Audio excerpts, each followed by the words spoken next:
Mr. President,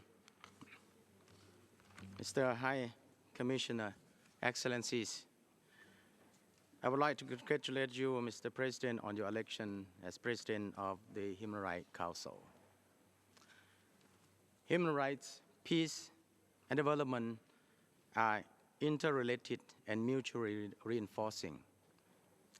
Peace and development is a prerequisite for human rights. In this regard, the Lao PDR urges an end to the conflict in Ukraine through peaceful dialogue and immediate ceasefire and political solution in the ongoing Middle East crisis.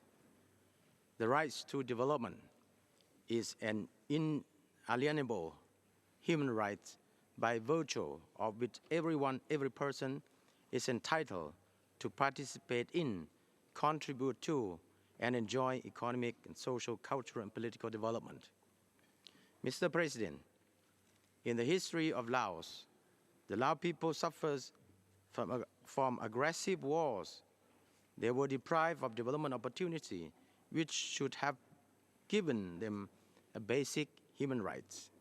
It was only in 1975 when the countries obtained national liberation and full independence that the Lao people have become the masters of their countries and destiny, exercising the rights of self-determination.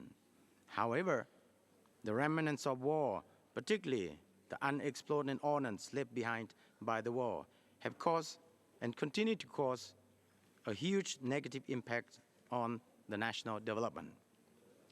Despite the challenges encountered over the years, the Lao government has exerted a lot of effort to pursue the goal of national development, including effective implementation of SDGs and graduation from the status of LDCs so that we can uplift the standard of living of the Lao people, thus ensuring the basic human rights.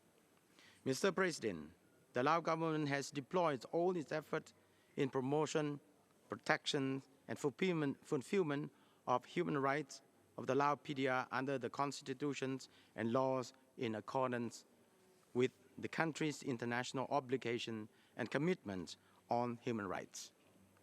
The diversities in the global community has shown that while human rights are universal, indivisible, independent, and interrelated, and the realization of human rights should be considered according to the national, regional context and reality. In this connection, the dialogue, cooperation, and exchange can only advance our common cause of human rights.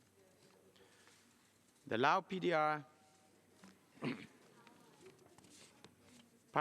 participate in the international human rights endeavor, engaging in cooperation with OHC, HR, Human Rights Council, treaty bodies, and a number of development partners. Last year, the Lao PDR joined the world community in celebrating the 75th anniversaries of UDHR, reaffirming our commitment to the fundamental values it represents. Mr. President, as we chair ASEAN 2024, the ASEAN Intergovernmental Commission on Human Rights and other ASEAN human rights bodies are focusing on integrating human rights principles of ASEAN Human Rights Declaration, including the provision on the rights to peace, the rights to development into the ASEAN community building. In conclusion, let me reiterate the principle of impartiality, objectivity, non-selectivity, non-discrimination, avoidance of double standards, and non-politicization in human rights consideration, cooperation, and realization. As we navigate the complexities of our time, we extend our hand in collaboration, recognizing that the pursuit of human rights is a collective endeavor. Together, let us forge a future where dignity, equality, and justice prevail for all. I thank you, Mr. President.